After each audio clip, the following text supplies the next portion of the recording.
Bugun sizlar bilan biz 6-sinf Qadimgi dunyo tarixi darsining 2-mavzusi eng qadimgi odamlarning rivojlanish bosqichlari bilan tanishamiz. Kelinglar, hurmatli kuzatuvchilar, sizlar bilan 2-mavzu eng qadimgi odamlarning rivojlanish bosqichlari mavzusi bilan tanishamiz. Eng qadimgi odamlar qanday paydo bo'lgani haqida ilmiy, diniy, afsonaviy va dunyoviy naqllar mavjud. Biz bu masalani ilmiy asosda antropologiya va arxeologiya ma'lumotlariga tayangan holda o'rganamiz.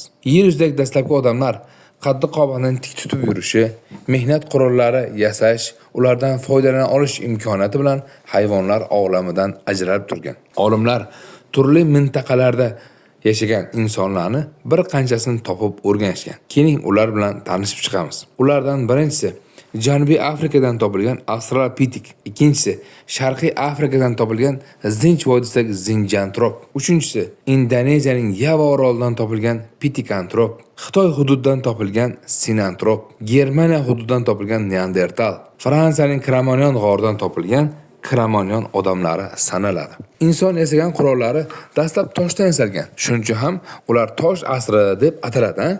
Buni o'tgan darsda. Ya'ni paleolit deb nomlanadi. Paleolit shartli ravishda 3 qismga bo'linadi. Ilk paleolit, o'rta paleolit va so'nggi paleolit. Ilk paleolitda quyidagi inson ajdodlari yashagan. Bular Australopitek, Zinjantrop, Pitikantrop va Sinantrop odamlari. O'rta paleolitda esa Neandertal odam ajdodlari yashagan. So'nggi paleolitda esa hozirgi qiyofadagi Kramanion odamlari yashagan. Dastlab yer yuzida iqlim juda iliq bo'lgan. Odamlar asosan kichik daryolar va buloqlar bo'ylarida yashagan. Ilk paleolitning oxiriga kelib, buyuk muzlik davri boshlanadi. Ibtidoiy odamlar o'ta qattiq sinovlarga duch keladi. Odamlar yangicha turmush tarziga o'rganishga majbur bo'lishadi va ular juda kuchli qiynoqlarga duch keladi. Tarix fanida eng qadimgi odamlar ibtidoiy odamlar deb ataladi. Ularning makonlari asosan Afrika, Osiyo va Yevropaning ko'pgina hududlaridan topilgan. O'rta Osiyoda toshdan yasalgan qadimiy mehnat qurollari Farg'ona va Seling'or makonidan, Toshkent va Ko'lbuloq manzilgohidan topilgan. Shu yerda sizlar uchun qisqacha izoh. Ya'ni aynan ana shu ikki manzilgoh O'rta Osiyoda topilgan ilk paleolitga tegishli yodgorliklar sanaladi. Bu davrda odamlar asosan tosh qurollaridan foydalanishgan. Ular asosan bir tomon urib o'tkirlashtirilgan tosh qurollar deb nomlangan. Ular arxeologiya fanida chopperlar deb nomlanadi. Xo'p, insonlar o'sha vaqtda tabiat insonga nimani in'om qilgan bo'lsa, o'shalardan foydalanishga majbur bo'lishgan. Bu davrda insonlar asosan termachilik va ovchilikdan kun ko'rishgan. Bu tarixda o'zlashtiruvchi xo'jalik deb nomlanadi. Inson yashagan davrlardan keyingisi o'rta paleolit davri sanaladi. O'rta paleolit davri insonlari Germaniyaning Neandertal vodiysidan topilgan. Aynan u bilan zamondosh bizning yurtimizdan ham Teshtosh g'oridan 8-9 yoshli Neandertal bola qoldiqlari topilgan. Bola jasadi qabr atrofida arxar shoxlar, ya'ni echki shoxlari qo'yilganini ko'rishimiz mumkin. Bu esa insonlarda shunday tushunchani tushunsa bo'ladi. Ya'ni ilk diniy tasavvurlar o'rta paleolitdan qadamma-qadam shakllana boshladi. Diniy e'tiqodlar qanday shakllandi?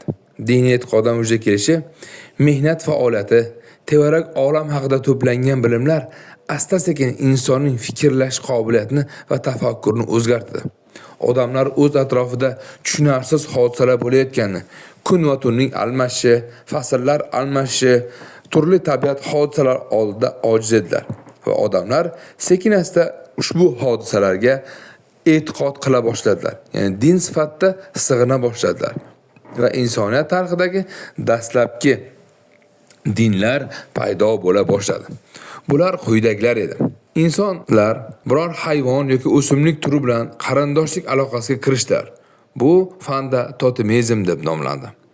Odamni o'rab turgan muhitda jon va ruhlarning mavjudligiga e'tiqod qila boshladi. Bu tarixda animizm deb nomlandi. Qadimgi odamlar u yoki bu buyumlar omad keltirishiga yoxud balo qazon bartaraf etishiga ham e'tiqod qildilar. Bu e'tiqod fetishizm deb nomlangan. So'nggi paleolit davriga kelib odamlar turli xil devorlarga rasmlar sola boshladi.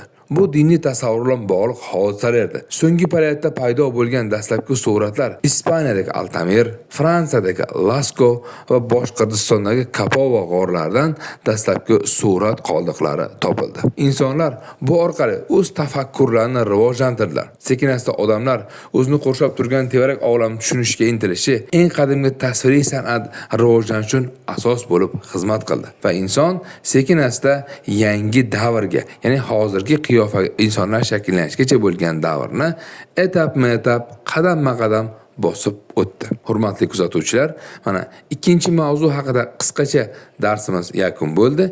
Keyingi mavzularni keyingi darslarda yana ko'rib boramiz. E'tiboringiz uchun rahmat.